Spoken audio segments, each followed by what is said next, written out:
সিফাত, অহংকারের কোনো সুযোগ নাই যে আমার এতবার বিদেশ সফর হয়েছে, আমার এতবার বিদেশ সফর হয়ে গেছে। বয়ান শুরু করলে দেখবেন ফাঁকে ফাঁকে আমি আমি আমি আমি আমি আমি আমি আমি। ভাই দোস্ত, আমি কি? স্বয়ং রাসূলুল্লাহ সাল্লাল্লাহু আলাইহি ওয়াসাল্লাম এত কষ্টের পরে যখন ফাতে মক্কা বিজয় হইল, তখন উনি বলতেছেন, আল্লাহ আমার দ্বারা হয় নাই, একমাত্র আপনার দ্বারা হয়েছে। হালাত আপনিই পাল্টাইছেন, সবকিছু আপনিই করছেন। এত বড় নবী, যার মেহনতে কোরবানিতে আল্লাহ হালাতকে পাল্টাইছেন, পৃথিবীতে হেদায়েতের ফয়সালা করছেন, উনি ফাতে মক্কার পরে সওয়ারির উপরে মাথাকে নিচু করে দিয়েছেন। তাওয়াজু ছোট করার কারণে নিজের মাথাকে নিচু করে দিয়েছেন, আর এই কথা বলতেছেন, আল্লাহ আপনিই করছেন, আপনার দ্বারাই সবকিছু সংগঠিত হয়েছে। এইটাও সিফাত, এই রাস্তার মধ্যে এই সিফাত লাগবে। সারাদিন মেহনত করে বলতে হবে, ভাই আল্লাহই করছে, আমি করি নাই। ভাই দোস্ত, আল্লাহ রাস্তায় ঘোরাফেরা করা 1 জিল্লা 4 মাস, উদ্দেশ্য ভাই দোস্ত 1 জিল্লাও না 4 মাসও না, উদ্দেশ্য হলো ঘুরে ফিরে উম্মতের মধ্যে নবীওয়ালা দাওয়াতের কাজকে জিন্দা করা।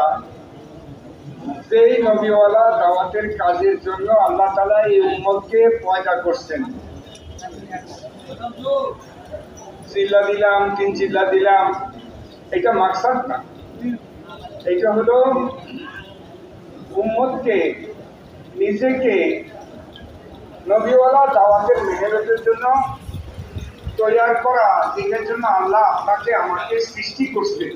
কোরআনে আল্লাহ তাআলা ফরমাইছেন যে আমি এই উম্মতকে শ্রেষ্ঠ উম্মত করে দুনিয়াতে পাঠাইছি, কেন? মানুষকে দাওয়াত দিবে। উখরিজাত লিন-নাস, আমি এই উম্মতকে বের করছি সমস্ত মানব জাতির জন্য। ভাই আমি তো মনে করছি আমি বরিশালের জন্য, আমি কুমিল্লার জন্য, চাঁদপুরের জন্য, দিনাজপুরের জন্য, রাজশাহীর জন্য। আমি মনে করছি আমি কিছু নামাজ কালাম পড়বো, আল্লাহ বিল্লাহ করবো, দান সদকা করবো, দুনিয়া থেকে চলে যাব। কিন্তু যিনি বানানেওয়ালার আমার ব্যাপারে ওনার আলাদা চিন্তা ভাবনা। বানানেওয়ালা আমাকে বানাইছে এই নবীর উম্মতের মধ্যে, আমি যেন আমার এই হায়াতি জিন্দেগি সারা দুনিয়ার মানব জাতিকে সামনে রেখে দাওয়াত দিলার মেহনত করি। উনি আমার কাছে এটা চাইতেছেন। তো চিল্লা 4 মাস দিয়া ঘোরাফেরা করে আমার মধ্যে এই বুঝটা আসছে কিনা যে আল্লাহ আমাকে বহুত বড় জিম্মাদারি দিয়ে দুনিয়াতে পাঠাইছে। ভাই দোস্ত, আল্লাহ তাআলা এই দামি কাজের জন্য আগেকার জামানাতে নবী রসুল 1.25 লক্ষাধিক আম্বিয়া আলাইহিস সালামদেরকে আল্লাহ পাঠাইতেন মানুষকে আল্লাহ তাআলার সাথে জোড়ানোর জন্য, মানুষকে আল্লাহ তাআলার দিকে ডাকার জন্য। আল্লাহ তাআলা আগে 1.25 লক্ষাধিক আম্বিয়া আলাইহিস সালাম নবী রসুলগণকে পাঠাইছেন। যুগে যুগে বিভিন্ন জায়গায়, বিভিন্ন সময়ে, বিভিন্ন জাতির কাছে একসাথে একাধিক নবী রসুলকে আল্লাহ তাআলা পাঠিয়েছেন। কোরআন হাদিস থেকে পাওয়া যায় আল্লাহ তাআলা এই উম্মতকে এই ঘটনাগুলো শুনাইছেন। 25 জন নবীর দাওয়াতি জিন্দেগির ঘটনা আল্লাহ তাআলা উম্মতকে কোরআনে শুনাইছেন। 25 জন নবী দাওয়াত দিতে গিয়া তাদের সাথে কি কি হালাত হয়েছে, কি অবস্থা আসছে, আল্লাহ তাআলা কোরআনে আপনাকে আমাকে শুনাইছেন। কেন শুনাইছেন? খামাখা শুনাইছেন না, আপনাকে আমাকে এই নবীওয়ালা কাজ করা লাগবে। উসুল বাতাইছেন, উসুল। ভাই দোস্ত, আপনাকে আমাকে একটা জিম্মাদারি দিয়ে পাঠাইছেন। যেই যুগে, যেই সময়ে নবী রসুলরা দাওয়াতের কাজ করতেন, আল্লাহ তাআলার কুদরতি সাহায্য মদদ ওই নবীর সাথে রসুলের সাথে থাকতো। তারা মানুষকে আল্লাহ তাআলার দিকে ডাকতেন, কিন্তু তারা অসহায় ছিলেন না। তাদের সাথে আল্লাহ তাআলার গায়বী মদদ শতভাগ থাকতো নবী রাসূলের সাথে। বড় বড় শক্তি নমরুদ, ফিরাউন, এদের মোকাবেলায় আল্লাহ তাআলা মুসা আলাইহিস সালাম, হারুন আলাইহিস সালাম, ইব্রাহিম আলাইহিস সালাম এক একজন নবীকে পাঠাইছেন। না তাদের কাছে কোনো অস্ত্র আছে, শস্ত্র আছে, না কোনো টাকার পাহাড় আছে। একা নবী বড় বড় শক্তির বিরুদ্ধে দাওয়াত দিতেছে।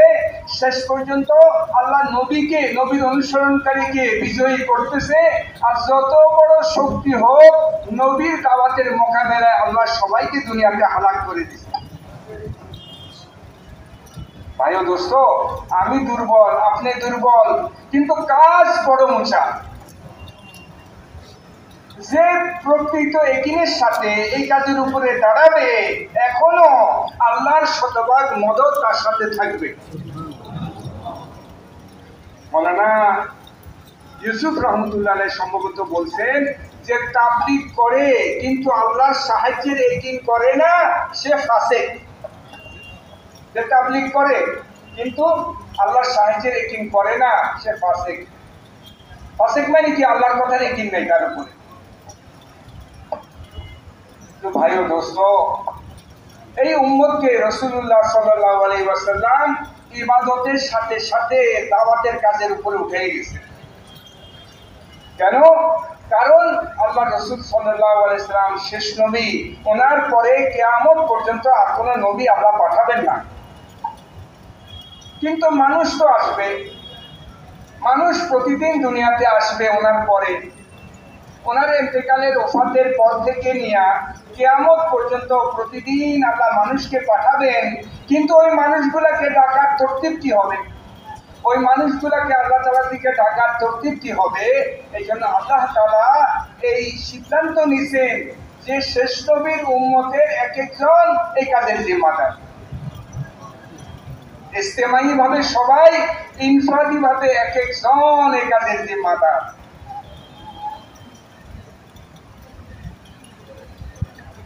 যার যে যুগে জন্ম হবে উম্মতের মধ্যে, তার দায়িত্ব, ওই জমানার উম্মতের দায়িত্ব বাকি মানব জাতিকে সামনে রেখে দাওয়াতের মেহনত করে, তাদেরকে আল্লাহর দিকে ডাকার মেহনত করে। নবী না, কিন্তু নবীর স্থলাভিষিক্ত। নবী না, আপনি আমি নবী না, কিন্তু নবীর কাজের জিম্মাদার।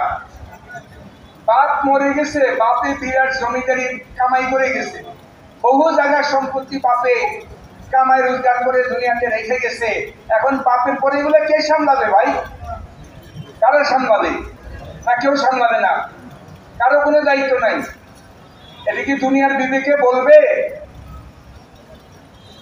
তোমার বাপে এতগুলা সম্পত্তি, এতগুলা প্রতিষ্ঠান বানিয়ে গেল, এখন এগুলার জিম্মাদারি তো তোমাদের উপর? এটা বুঝে আসে। কিন্তু আমি নবীর উম্মত, নবী যে মেহনত করে, কোরবানি করে দিনকে কোন সাতায় রেখে গেছে, আজকে নবীর ইন্তেকালের পরে মিটতে মিটতে মেহনতের অভাবে আজকে কোথায় চলে গেছে, এটা জিম্মাদার কে? যেন ভাই দোস্ত, তাবলীগ ঘোরাফেরা না। লোকেরা বুঝে না, এরা পাগল হয়ে গেছে। কতগুলা পাগল লোক, এরা মসজিদে মসজিদে ঘুরে, সংসারের খোঁজ খবর রাখে না, দুনিয়াদারি বুঝে না। ভাই ও দোস্ত, এরা তো আসল যে জিম্মাদারি, উম্মতকে আল্লাহ তাআলা যে কাজের জন্য পয়দা করছে এবং যে কাজের উপরে আল্লাহ গায়বী সাহায্যের ওয়াদা করছে উম্মতের সাথে, যে কাজের উপরে আল্লাহ তাআলা উম্মতের সাথে গায়বী মদদের সাহায্যের ওয়াদা করছে, ইন তানসুরুল্লাহ ইয়ানসুরুকুম, শর্তযুক্ত বাক্য, যদি তোমরা দিনের সাহায্যকারী হও তো আমি আল্লাহ তোমাদের সাহায্যকারী হব। শর্তযুক্ত বাক্য, এমনি না যে তুমি নবীর উম্মত, উম্মত হওয়ার সাথে সাথেই তুমি শ্রেষ্ঠ হয়ে গেছো আর তোমার সাথে আমার সাহায্য থাকবে, এমনি না। আরবিতে এটাকে আনতুম বলে, আনতুম তোমরা সর্বশ্রেষ্ঠ। আনতুম বলে নাই, বলছে কুনতুম। যদি তোমরা করো, যদি তোমরা সাহায্যকারী হও, তাহলে আমি আল্লাহ তোমাদের সাথে থাকবো, সাহায্যকারী হিসাবে আমাকে পাবা। আর যদি এই কাজ ছেড়ে দাও, খালি ইবাদত করো, দাওয়াতকে ছেড়ে দিয়া যত কান্দাকাটি করবা, আমাকে আর পাইবে না, আমার সাহায্যকে আর পাবা না। দোস্ত, ইবাদত এবং দাওয়াত, রাসূলুল্লাহ সাল্লাল্লাহু আলাইহি ওয়াসাল্লাম দুনিয়া থেকে চলে গেছেন, কিন্তু উম্মতকে দুই মাকসাদে আজিম, যে দুই মাকসাদের জন্য আল্লাহ তাআলা উম্মতকে সৃষ্টি করছেন, পরিপূর্ণ ইবাদত এবং দাওয়াত ইলাল্লাহর মেহনতের উপরে উম্মতকে রেখে গেছেন, যে কারণে উম্মত এই দিনকে আরো আগায় নিয়ে গেছেন, দিনকে সামনের দিকে আগায় নিয়ে গেছেন। আরবের মধ্যে রাসূলুল্লাহ সাল্লাল্লাহু আলাইহি ওয়াসাল্লামের হায়াতে তাইয়্যিবা পর্যন্ত আরবের মধ্যে দিন সীমিত ছিল, কিন্তু এরপরে আবু বকর সিদ্দিক, এরপরে ওমর রাদিয়াল্লাহু তাআলা আনহু, এরপরে ওসমান এটাকে আগায় নিয়ে চার খলিফা ইসলামকে পৃথিবীর কানায় কানায় পৌঁছাই দিয়েছেন। আল্লাহর সাহায্য তাদের সাথে ছিল। নবী নাই, কিন্তু নবীর কাজ যদি করে, নবীর ফিকির যদি করে, তো আল্লাহ তাআলা নবীওয়ালা মদদ উম্মতকে করবে।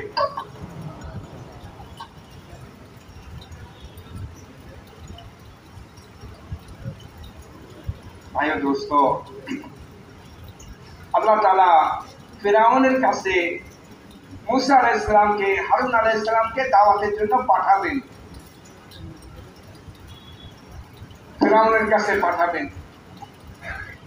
আল্লাহ তাআলা নির্বাচন করছেন মূসা আলাইহিস সালামকে, হারুন আলাইহিস সালামকে।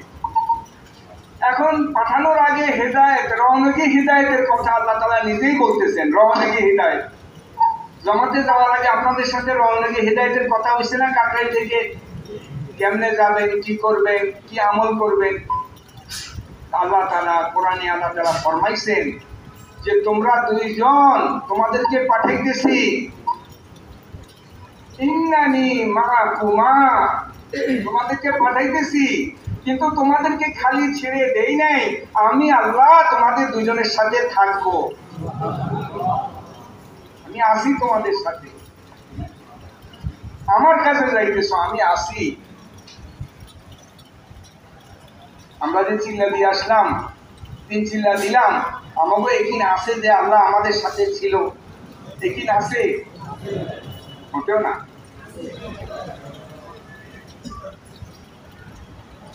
আমরা মনে করি আমাদের মুরব্বীরা পাঠাইছে কাকরাইল থেকে, কাকরাইল থেকে মুরব্বীরা পাঠাইছে।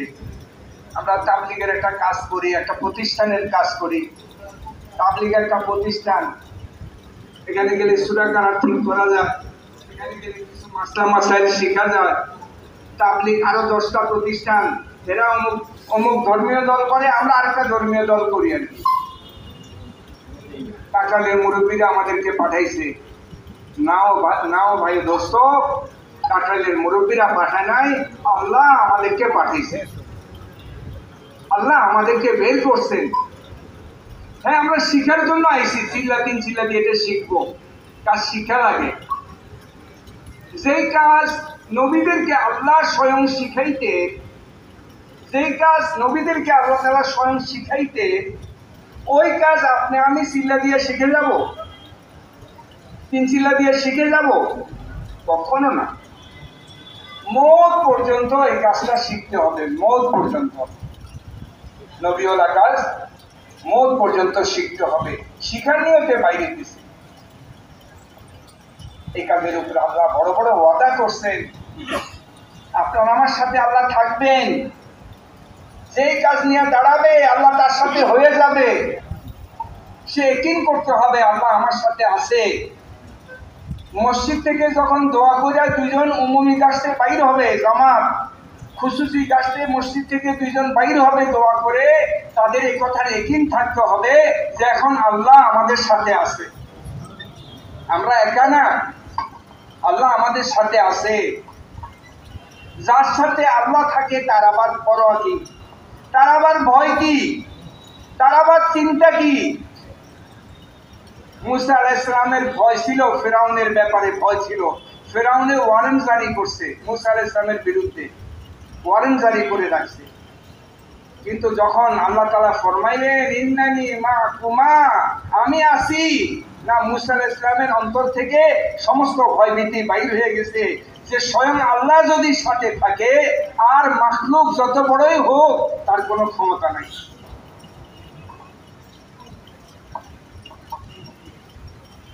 ভাই দোস্ত, রাসূলুল্লাহ সাল্লাল্লাহু আলাইহি ওয়াসাল্লাম হিজরত করে মক্কা থেকে মদিনার দিকে যাচ্ছেন। পিছনে সুরাকা ইবনে মালিক, একজন চালাক বুদ্ধিমান মুশরিক বিচক্ষণ, সে ঘোষণা শুনছে যে মুহাম্মদ সাল্লাল্লাহু আলাইহি ওয়াসাল্লামকে ধরে দিতে পারবে তাকে 100 উট নগদ পুরস্কার দেওয়া হবে। সুরাকা ইবনে মালিক এই এলান শোনার সাথে সাথে কাউকে বুঝতে দেয় নাই, গোপনে ঘোড়াটা নিয়ে সে পিছনে ধাওয়া করা শুরু করে দিছে যে পুরস্কারটা আমি একাই পাই। চলতে চলতে সে পৌঁছে গেছে রাসূলুল্লাহ সাল্লাল্লাহু আলাইহি ওয়াসাল্লামের কাছে, ধরে ফেলছে। পদচিহ্ন দেখে, চালাক বুদ্ধিমান লোক, পদচিহ্ন দেখে সে কাছে এসে গেছে। আবু বকর সিদ্দিক রাদিয়াল্লাহু তাআলা আনহু দেখে বেদি ব্যস্ত হয়ে গেছে। ইয়া রাসূলুল্লাহ, কি হবে? হায়, দুশমন এসে গেছে, হায় ধরে ফেলবে। আবু বকরের নিজের কোনো চিন্তা নাই, আবু বকর রাদিয়াল্লাহু তাআলা চিন্তা হইল রাসূলের জন্য। একবার ডাইনে যায়, একবার বাঁয়ে যায়। রাসূলুল্লাহ সাল্লাল্লাহু আলাইহি ওয়াসাল্লাম বুঝতে পারছে, হে আবু বকর, তুমি এরকম করতেছো কেন? বলে, ইয়া রাসূলুল্লাহ, দুশমন তো এসে গেছে, ধরে ফেলবে। বলে, হে আবু বকর, আল্লাহ রাসূল ফরমাইতেছেন, তোমার ওই দুই ব্যক্তি সম্পর্কে কি ধারণা যাদের সাথে তৃতীয় জন হইল স্বয়ং আল্লাহ? হে আবু বকর, তোমার ওই দুই ব্যক্তি সম্পর্কে কি ধারণা? অর্থাৎ তুমি কেন এত বিচলিত হইতেছ? আমরা তো আল্লাহর কাজেই আছি। তোমার ওই দুই ব্যক্তি সম্পর্কে কি ধারণা যাদের সাথে তৃতীয় জন হইল স্বয়ং আল্লাহ? তাকে আসতে দাও, কাছে আসতে দাও। সুরাকা ইবনে মালিক কাছে আসছে, একদম কাছে এসে গেছে। আল্লাহ রাসূল সাল্লাল্লাহু আলাইহি ওয়াসাল্লাম সিরাতে পাওয়া যায় ছোট্ট একটা দোয়া পড়ছে, হে আল্লাহ, আপনি যেভাবে চান তার থেকে আমাদেরকে হেফাজত করেন। তীরও বাইর করে নাই, কলমও বাইর করে নাই, কামানও বাইর করে নাই, মিসাইলও বসায় নাই, ছোট্ট একটা দোয়া পড়ছে। সাথে সাথে সুরাকা ইবনে মালিক তার ঘোড়া মরুভূমির বালির মধ্যে ঢুকে গেছে, আটকে গেছে। মাসলা ইকিনের তবলিগ করি নজর অন্যের পকেটের দিকে, তবলিগ করে কাম করে আল্লাহ, নজর হইল আরেকজনের পকেটের দিকে। এই তাবলিগে কোনো গাইবে মদর সাহায্য কিছু পাবে না, পাবে? করে তাবলিগ একদিন হইল মাখলুকের উপরে না, এই তাবলিগ দিয়া কোনোদিন তার নিজেরও পরিবর্তন আসবে না, মানব জাতির পরিবর্তন তো দূরের কথা, হালাত উল্টান পরিবর্তন হওয়া তো দূরের কথা। কাজ আল্লাহর করব, নজর আল্লাহর উপরে থাকবে, ইয়াকিন আল্লাহর উপরে থাকবে, ভরসা আল্লাহর উপরে থাকবে, সাহায্য একমাত্র আল্লাহর কাছেই চাইব। কাজ করতে করতে নিজেকে যাচাই করতে হবে, নিজেকে বাছাই করতে হবে যে আমি যে তবলিগ করতেছি আমার কাছে দায়ীর সিফাতগুলো আসতেছে কিনা।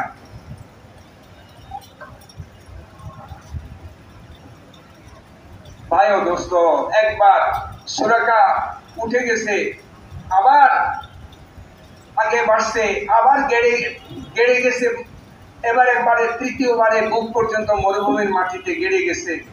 এখন সে বুঝতে পারছে যে আমি যা করতেছি এটা ভালো কাজ না, নিশ্চয়ই মুহাম্মদ সাল্লাল্লাহু আলাইহি ওয়াসাল্লাম হক সত্যবাদী, ওনার পিছে দৌড়াইলে আমার শেষ, বরবাদ। সুরাকা বলতেছে, হে মুহাম্মদ সাল্লাল্লাহু আলাইহি ওয়াসাল্লাম, আপনি আমাকে মাফ করে দেন, আমি আপনার পিছে আর দৌড়াবো না, আমি এখন পিছের দিকে চলে যাব, এবং যারা আসবে তাদেরকে আমি ফিরাবো, আটকাবো, যারা আসবে তাদেরকে আমি ফিরাবো। আটকাবো। ভাইও দোস্ত, সুরাকা পরবর্তীকালে মুসলমান হয়েছেন। ওই মক্কাতে রাসূলুল্লাহ সাল্লাল্লাহু আলাইহি ওয়াসাল্লাম ফরমাইছেন, সুরাকা ওই দিন কেমন হবে যেদিন তোমার হাতে কিসরার বালা থাকবে। ওই দিন কেমন হবে যেদিন তোমার হাতে কিসরার বালা থাকবে। পরবর্তীকালে মুসলমান হয়েছে।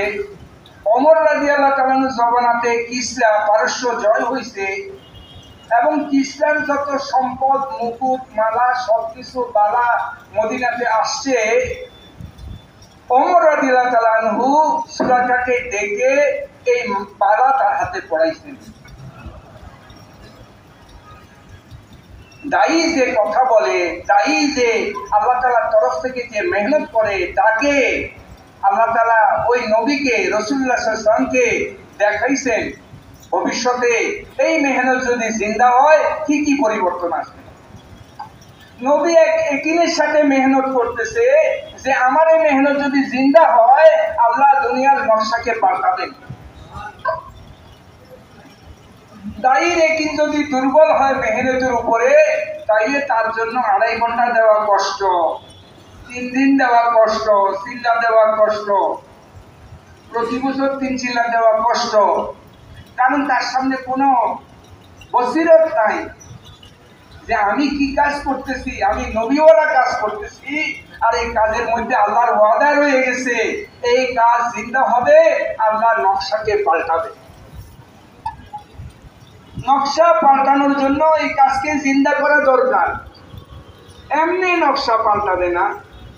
যদি এমনি নকশা পাল্টাইয়া যাইত, ফেরাউন এমনি পরিবর্তন হয়ে যাইত, কারুন এমনি পরিবর্তন হয়ে যাইত, নমরুদ এমনি পরিবর্তন হয়ে যাইত, তাইলে আল্লাহ তাআলা মুসা আলাইহিস সালামকে মেহনত নিয়ে পাঠাইতেন না, ইব্রাহিম আলাইহিস সালামকে মেহনত নিয়ে পাঠাইতেন না।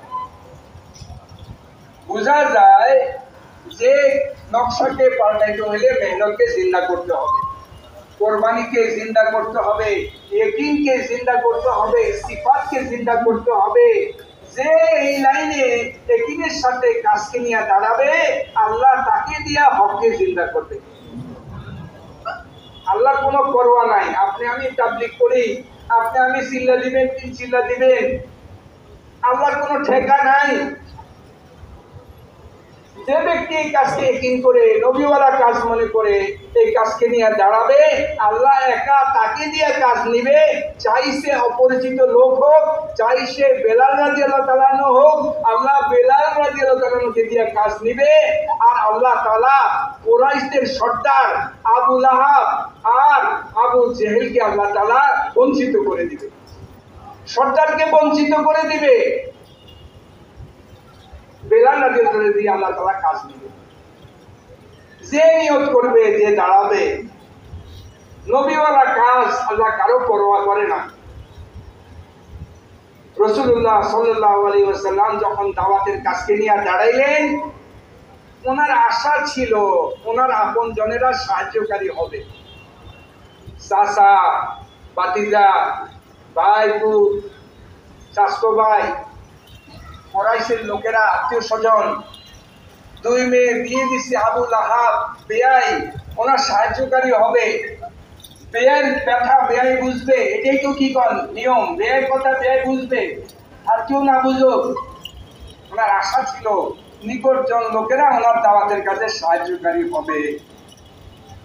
কিন্তু উনি যখন দাওয়াতের মেহনতকে নিয়ে দাঁড়াইলেন, তারা বিরোধিতা শুরু করে দিয়েছে। অত্যাচার, নিপীড়ন, সাহায্য করা তো দূরের কথা, অত্যাচার, নিপীড়ন, বিরোধিতা। 2টা মেয়েকে তালাক দিয়ে দিয়েছে আবু লাহাব। 2 ছেলে 2 মেয়েকে তালাক দিয়ে দিয়েছে। কেন? তাবলীগ করে, এক আল্লাহর দিকে দাওয়াত দেয়, মূর্তি পূজার কথা বলে না, বলে মূর্তি তো মূর্তি, এগুলা থেকে কিছু হয় না, এক আল্লাহ থেকে সবকিছু হয়। এই অপরাধে 2 মেয়েকে 2 ছেলে তালাক দিয়ে দিছে। রাসূলুল্লাহ সাল্লাল্লাহু আলাইহি ওয়াসাল্লাম মেহনতের মধ্যে কোনো কমি নাই। মেয়ে তালাক হচ্ছে, খাদিজা রাদিয়াল্লাহু তাআলা আনহার সাহায্যকারী, উনি দুনিয়া থেকে চলে যাইতেছে, হালার চারিদিক থেকে খারাপ, কিন্তু ওনার মেহনতের মধ্যে কোনো কমি নাই, উনি জমে আছেন এবং সাহাবারাও মেহনতের মধ্যে জমে আছে। কারণ একই যেটা হকের মেহনত, আল্লাহ এটার দ্বারাই কায়নাতকে, কায়নাতের হালাতকে, রূপকে আল্লাহ তাআলা পাল্টাবেন এই মেহনতের দ্বারা। যে ব্যক্তি কাজ করতে গিয়ে বিরূপ হালাত দেখে বসে যায় যে হুজুর এরা তো কাজ করতে দেয় না, এরা তো মসজিদে ঢুকতে দেয় না, এই জন্য এখন আর তাবলিগ করি না। যখন আপনারা দুইজন একসাথে হবেন তখন আবার তাবলিগ করব। হুজুর এরা তো মসজিদে যাইতে দেয় না, আপনারা দুই দলে বসে মারামারি করেন, যখন আপনারা একসাথে হবেন তখন আমি আবার তাবলিগ শুরু করব। মনে হয় যেন আপনার তাবলিগের জন্য আল্লাহ ঠেকে গেছে, আপনি তাবলিগ করবেন আপনার লেগে আল্লাহ ঠেকে গেছে, আপনি না করলে আর দিনের কাজ আগাবে না। অথচ রাসূলুল্লাহ সাল্লাল্লাহু আলাইহি ওয়াসাল্লাম এবং সাহাবারা সমস্ত বাধা বিপত্তির মধ্যে জমে আছেন। জমার মধ্যে আল্লাহ সাহায্য, এই কাজের মধ্যে বিরূপ হালাত এর মধ্যে প্রতিকূল অবস্থার মধ্যে যে ব্যক্তি একিনের সাথে জমে থাকবে আল্লাহ তাদেরকে জমাবে, তাদের দ্বারা আল্লাহ তাআলা হককে জিন্দা করবে। মদিনা থেকে আসছে রাসূলুল্লাহ সাল্লাল্লাহু আলাইহি ওয়াসাল্লাম, তায়েফ গেলেন, ওখান থেকেও নিরাশ হয়ে ফিরত আসছেন, তায়েফ থেকেও নিরাশ হয়ে ফিরে আসছেন, মক্কার আত্মীয় স্বজন কথা শুনে না, এরপরে উনি মক্কাওয়ালাদেরকে বাদ দিয়া এখন বাইরে থেকে যারা হজ করতে আসে এদেরকে দাওয়াত দেন। মিনাতে গিয়া এদেরকে দাওয়াত দিতেছেন, ওখানে গিয়া মদিনাওয়ালাদেরকে পাইবেন। আপন লোকেরা কথা শুনে না, মক্কার লোকেরা কথা শুনে না, তাইফে গেছেন কথা শুনে না, নিরাশ, কিন্তু মেহনতকে ছাড়েন নাই। এখন যারা বাইরে থেকে আসে তাদেরকে দাওয়াত দেন এবং দাওয়াত দিতে গিয়া মদিনা থেকে আসা মদিনাওয়ালাদেরকে পাইবেন। আল্লাহর কি শান, আল্লাহর কি করা, আল্লাহ দেখেন দায়ী কতটুকু জমে। উনি মদিনাওয়ালাদেরকে দাওয়াত দেওয়া শুরু করছে, 2-4 কথার পরেই মদিনাওয়ালারা তৈরি হয়ে গেছে। মদিনাওয়ালারা বলতেছে যে নিশ্চয়ই আপনি হক, নিশ্চয়ই আপনি সত্য কথা বলতেছেন, আপনি হক নবী, আমরা আপনার সাহায্যের জন্য আমরা তৈরি আছি। বাইরের লোক তৈরি হয়ে গেছে সাহায্যের জন্য। ওনার চাচা আব্বাস রাদিয়াল্লাহু তাআলা আনহু ওখান দিয়ে ঘোরাফেরা করতেছে, মদিনাওয়ালাদের সাথে যখন মুহাম্মদ সাল্লাল্লাহু আলাইহি ওয়াসাল্লাম কথাবার্তা বলতেছে, চাচা এখন দৌড়ে আসছে কাছে, আইসা বলতেছে তোমরা কি বুঝে শুনে কথা বলতেছো? আমার ভাতিজা, তোমরা মদিনাওয়ালা, তোমরা কি বুঝতে পারছো ওনাকে মদিনাতে নিয়ে গেলে সব মক্কাওয়ালারা তোমাদের শত্রু হয়ে যাবে, ইহুদিরা তোমাদের শত্রু হবে। মদিনাওয়ালারা বলতেছে চাচা শুনেন, আমরা জানি মুহাম্মদ সাল্লাল্লাহু আলাইহি ওয়াসাল্লামকে নিয়ে গেলে আমাদের ঘরে ঘরে 2 ভাগ হয়ে যাবে, আমাদের ঘরে ঘরে 2 গ্রুপ হবে, মক্কাওয়ালারা আমাদের শত্রু হবে, ইহুদিরা আমাদের শত্রু হবে, কিন্তু আমরা বুঝতে পারছি উনি হক নবী, আমরা ওনার সাহায্য করব, আমাদের জান লাগলে জান দিব, মাল লাগলে মাল দিব, যেভাবে আমরা আমাদের বিবি বাচ্চাকে হেফাজত করি ওইভাবে আমরা ওনার হেফাজত করব। তাবলীগ ভাই, 1 কদম আগাইলাম 3 কদম পিছাইলাম, 1 কদম আগাইলাম 3 কদম পিছিয়ে গেলাম, তাইলে তাবলীগ হবে না।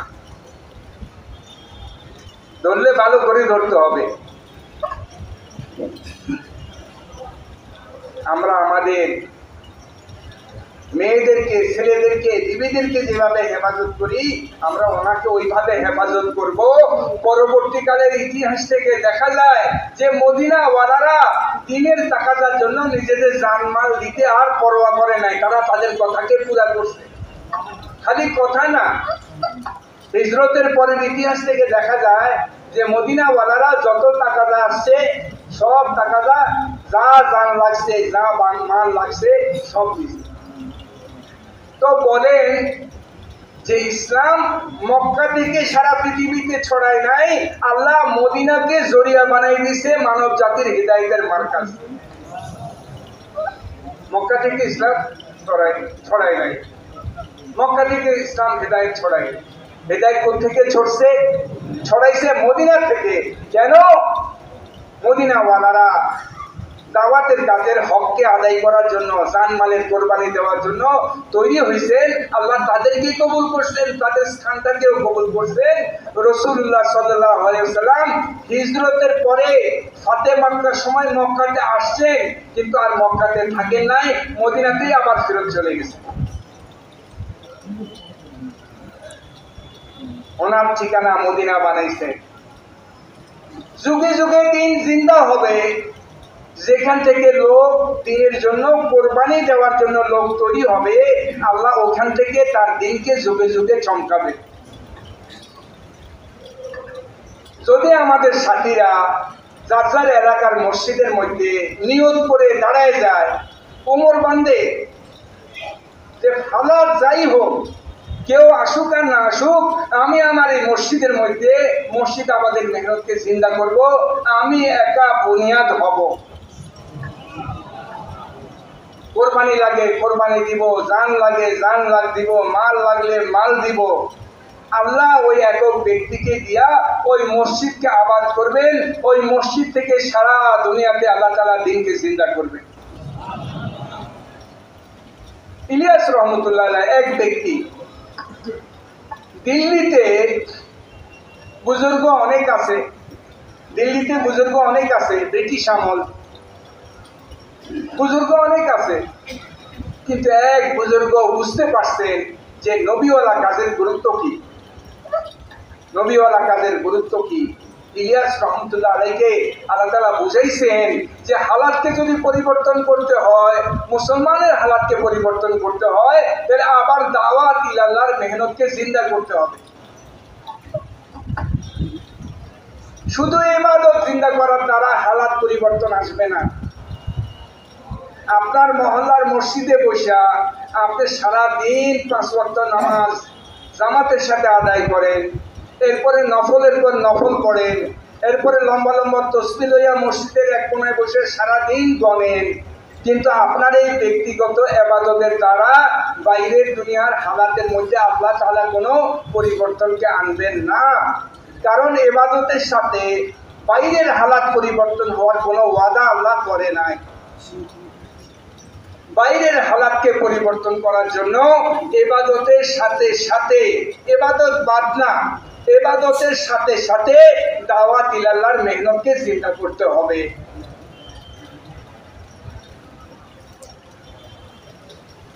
তাইলে ঘরে ঘরে নামাজি তৈরি হবে, ঘরে ঘরে জিকির জিন্দা হবে, ঘরে ঘরে আল্লাহর রাস্তায় বাইর হওয়া জিন্দা হবে, মসজিদ আবাদ হবে, আল্লাহ তার দোয়াকে কবুল করবেন, সেই ব্যক্তি আল্লাহ তাআলার কাছে দামি হবে।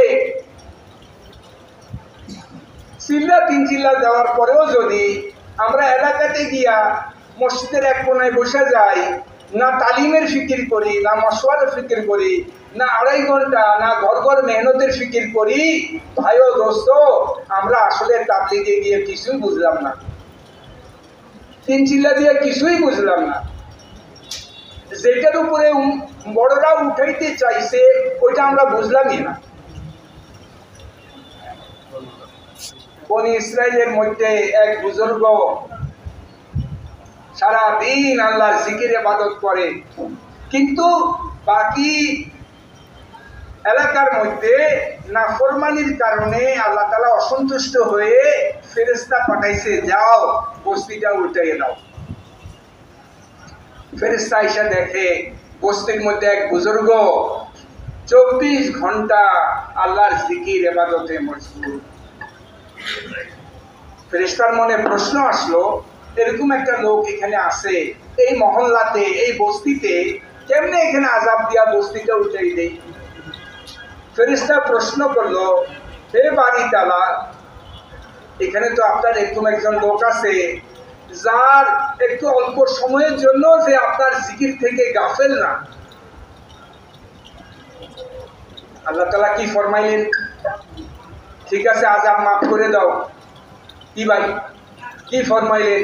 ঠিক আছে, সারাদিন যখন জিকির ইবাদত তাসবিহাতের মধ্যে মশগুল, ঠিক আছে, তার উসিলায় বস্তিকে মাফ করে দাও না। হাদিসে সুন্দর করে লিখছে, আল্লাহ তাআলা ফরমাইতেছেন যে তাকে দিয়া আযাবটা শুরু করো, তাকে দিয়া, তাকে সহ বস্তিটা উল্টে দাও। আল্লাহ একটুও রহম করেন নাই। ঠিক আছে, তুমি নেককার, এটা আখিরাতে দেখা যাবে, দুনিয়াতে না। দুনিয়াতে তো আল্লাহর সাহায্য পাইতে হইলে দাওয়াত দিলে আল্লাহর মেহনত লাগবে।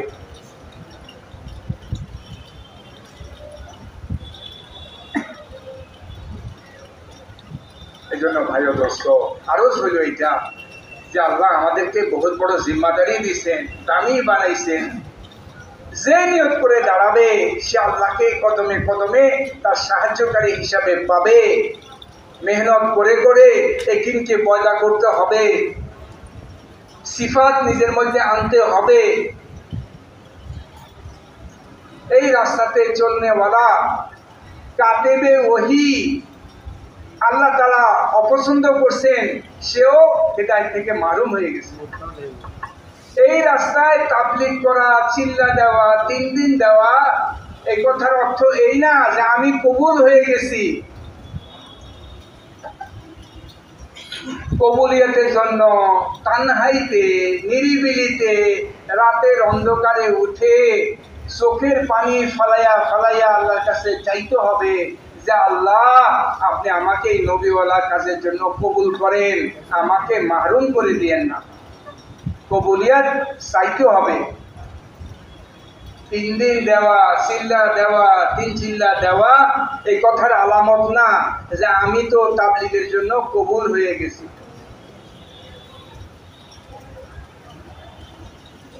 ভাই ও দোস্ত, নবীওয়ালা কাজ ডরতে ডরতে করনা, ডরতে ডরতে করনা, করতেও হবে। জিম্মাদারি ছেড়ে দেওয়া যাবে না, তাইলে আরো বড় বিপদ। জিম্মাদারি আদায় করতে হবে, ডরতে ডরতে করতে হবে। আল্লাহর কাছে চোখের পানি ফালাইতে ফালাইতে, চাইতে চাইতে চলতে হবে যে আল্লাহ, মৌত পর্যন্ত আমাকে এই কাজের সাথে লাগাইয়া রাখেন। যে সমস্ত সিফাত দরকার এগুলো আমাকে দিয়া দেন, আমার মধ্যে যে সমস্ত কমি আছে এগুলা দূর করে দেন। এক এক উম্মতকে এই কাজের জন্য কবুল করেন। চাইতে হবে ভাই ও দোস্ত। যাকে আল্লাহ কবুল করবে, পছন্দ করবে, তাকে দিয়ে আল্লাহ মানুষের দিলকে পাল্টাবে, পরিবর্তন আনবে। এই জন্য ভাই দোস্ত, এই রাস্তাতে সিফাতে কবুলিয়াত বড় দরকার। সিফাত, অহংকারের কোনো সুযোগ নাই যে আমার এতবার বিদেশ সফর হয়েছে, আমার এতবার বিদেশ সফর হয়ে গেছে। বয়ান শুরু করলে দেখবেন ফাঁকে ফাঁকে আমি আমি আমি আমি আমি আমি আমি আমি। ভাই দোস্ত, আমি কি?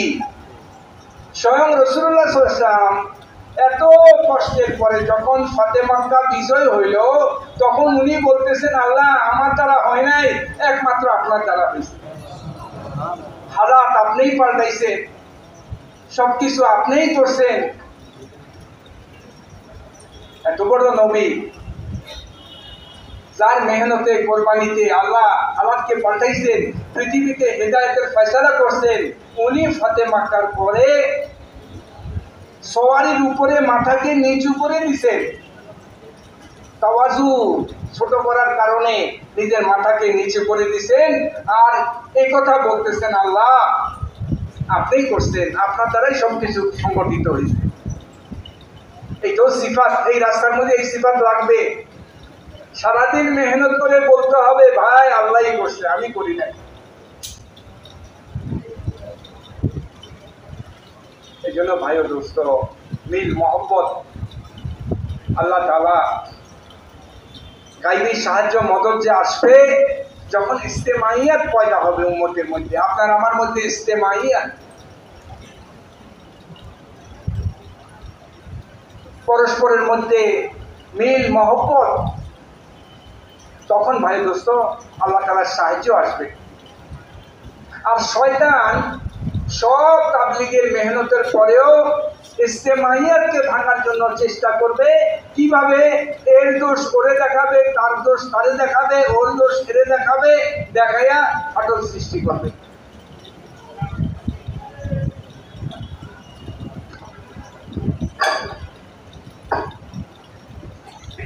যেন আল্লাহ তাআলা কোরআন হাদিসে বারবার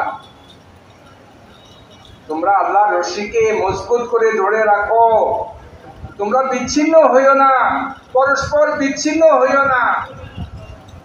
আল্লাহর রশিকে মজবুত ভাবে ধরে রাখো, পরস্পর বিচ্ছিন্ন হইও না। আর শয়তান চাইবে বিচ্ছিন্ন করার জন্য, আর তার রাস্তা হলো একজনের দোষ আরেকজনকে দেখাবে। দেখছেন আমির সাহেবের কি দোষ, দেখছেন অমুকের কি দোষ, দোষ দেখাতে কিন্তু আবার সে একের থেকে অন্যকে বিচ্ছিন্ন করবে। ইস্তেমাইয়াত পয়দা হবে না, সারাদিনের মেহনত সবকিছুর পরেও ইস্তেমাইয়াত আসবে না, কারণ শয়তান একজনকে আরেকজনের বিরুদ্ধে দোষ দেখা দেখির মধ্যে লাগাবে। তো নিজের অন্তরকে মুসলমানের জন্য পরিষ্কার রাখা, এটা এই কাজের বড় সিফাত।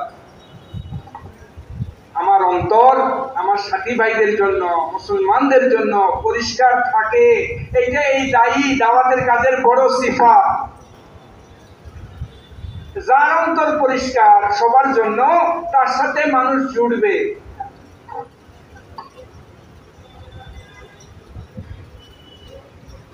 আমাদের জমাতগুলা যেগুলা যায় দেশে বিদেশে, ভাই ও দোস্ত, পুরানা সাথী, আমরা যে আসলে কত মেহনত থেকে পিছিয়ে আছি, সব মারামারি ঝগড়াঝাটি। বিদেশে গেলে সব আমি সব ঝগড়াঝাটি মারামারি, হাত পাকাইয়া জোয়ানরা বুড়ার গায়ে হাত উঠায়। বিদেশে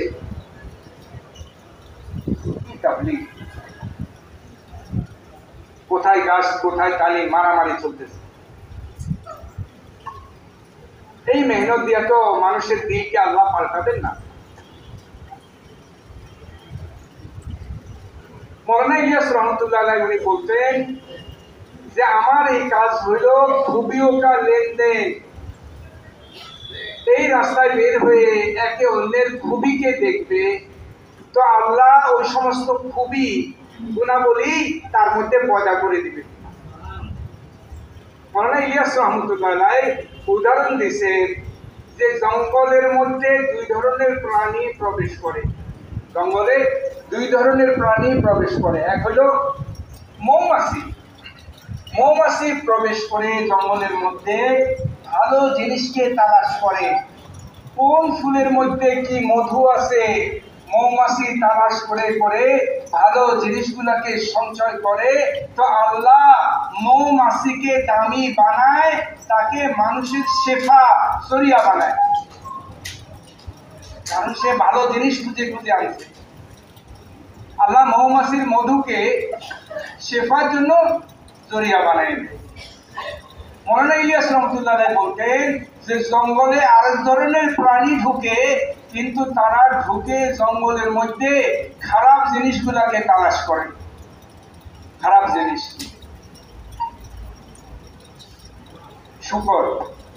শুকর জঙ্গলে ঢুকে কোথায় কি গান্দা জিনিস আছে সেটাকে তালাশ করে খারাপ জিনিসগুলো সংগ্রহ করে। আল্লাহ শুকরকে হারাম বানাই দিয়েছে। এই রাস্তাতে এই মেহনতে এসে আল্লাহ আমাকে আপনাকে মাফ করুক, যে মানুষের খুবিয়াকে তালাশ করবে সে হেদায়েতের জরিয়া হবে। আর এই কাজের মধ্যে ঢুকে যে মানুষের দোষ দেখার বাহক হবে, আল্লাহ তাকে এই কাজ থেকে, মৌলানা ইলিয়াস রহমতুল্লাহর কথা, এই কাজ থেকে বাইর করে দিবে। আরো মেহনত আছে, যাও অন্য মেহনত করো, এই কাজে দরকার নেই, মেহনত অন্য কাজে লাগো। নবীওয়ালা কাজে ওই লোক উপযুক্ত না যে এখানে ঢুকে মানুষের দোষ ত্রুটি তালাশ করে।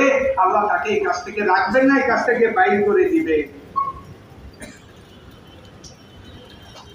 ভাই দোস্ত, বড় ডরতে ডরতে ভয়ের সাথে নবীওয়ালা কাজের সিফাত আর আদাব সামনে রেখে নিজের কবুলিয়তের জন্য মেহনতকে করতে থাকতে হবে, নিজেকে ছোট বানাইয়া।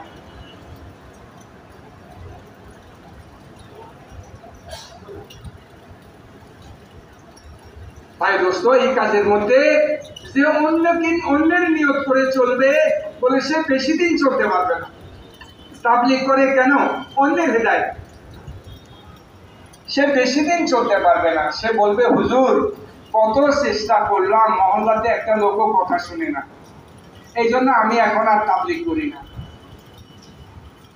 মহল্লাতে কত চেষ্টা করলাম, একটা লোকও কথা শুনে না, এই জন্য আমিও আর, কেউ শুনে টুনে না হুজুর ভাই, এই জমানাতে কেউ শুনে টুনে না, এই জন্য আমিও আর তাবলীগে। পাবেন তবে আপনি তাবলীগ করেন, আপনি চিল্লে দিয়ে আসেন আপনার মহল্লার গাছ তালিম, তো ভাই এখন লোকজন আর এই কথাবার্তা শুনে না। তার মানে কি? তার মানে সে অন্যের নিয়ত করছে।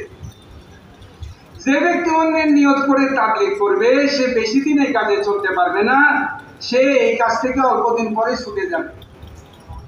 আর যে ব্যক্তি তাবলীগ নিজের ইসলাহ, নিজের সংশোধন, নিজের জিম্মাদারি আদায়, নিজেকে আখিরাতে মুক্ত করা, জিম্মাদারি থেকে মুক্ত করার নিয়তে নিজের ঈমানকে তাজা করা, নিজের ইসলামকে সামনে নিয়ে যে ব্যক্তি তাবলীগ করবে, আল্লাহ তাআলা তাকে মওত পর্যন্ত এই কাজ করার তৌফিক দান করবে।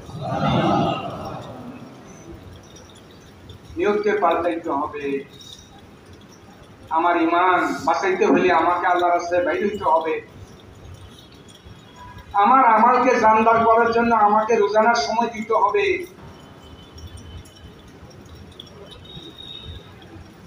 ভাই ও দোস্ত, আল্লাহ তাআলা আমাদেরকে এই কাজের জন্য কবুল করেন। কাজ বড় উঁচা, মামুলি ভাবে নেওয়ার কোনো সুযোগ নাই। বহুত বড় উঁচা কাজ। যদি আমরা হায়াতুস সাহাবাকে বারবার পড়ি, বড়দের কথাগুলাকে বারবার শুনি, এই কাজের উসুল আদাবগুলাকে সামনে রেখে ছাত্র হিসাবে এই কাজে চলতে থাকি, শায়েদ আল্লাহ তাআলা কিয়ামতের দিন আমাদেরকে নবী রাসূল সাহাবাদের সাথে উঠাই দেন। তাইলে সে কামিয়াব। শিখতে শিখতে, চলতে চলতে কিয়ামতের মাঠে আল্লাহ যদি নবী রাসূল সাহাবাদের সাথে দাঁড় করাইয়া দেন, তাইলে সে পুরাপুরি কামিয়াব। যে যাকে অনুসরণ করবে তার হাসর তার সাথে হবে। আমাদের এই কাজের মধ্যে প্রত্যেক কদমে রাসূলুল্লাহ সাল্লাল্লাহু আলাইহি ওয়াসাল্লামকে সামনে রাখতে হবে, সাহাবাদের সিরাতকে সামনে রাখতে হবে। আমাদের এই কাজে প্রতি কদমে আমাদের বড়রা বলেন, যে কোনো হালাত আসে এই কাজের মধ্যে সিরাতকে দেখো।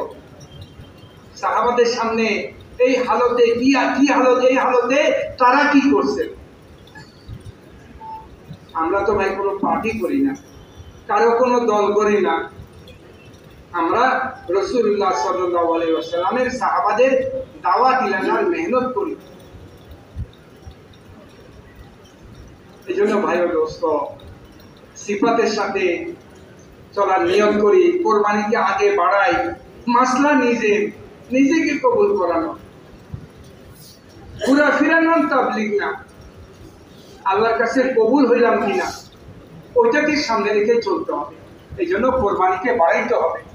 কে কে নিয়োগ করেন ভাই দোস্ত যে ইনশাআল্লাহ আমাদের কোরবানিকে আমরা বাড়াবো? প্রতি বছর 4 মাস।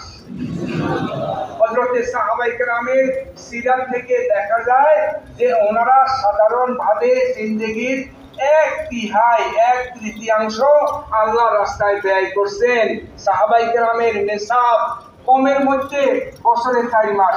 যে হিম্মত করে দাঁড়াইতে পারে বলেন, দাঁড়ায় বলেন আমি তৈরি আছি, আল্লাহ তাআলা তাকে সাহাবাদের সাথে দাঁড় করায় দেন। পুরা মজমা নিয়ত করেন ইনশাআল্লাহ আমরা তৈরি আছি। আল্লাহ কবুল করেন, তৌফিক দান করেন।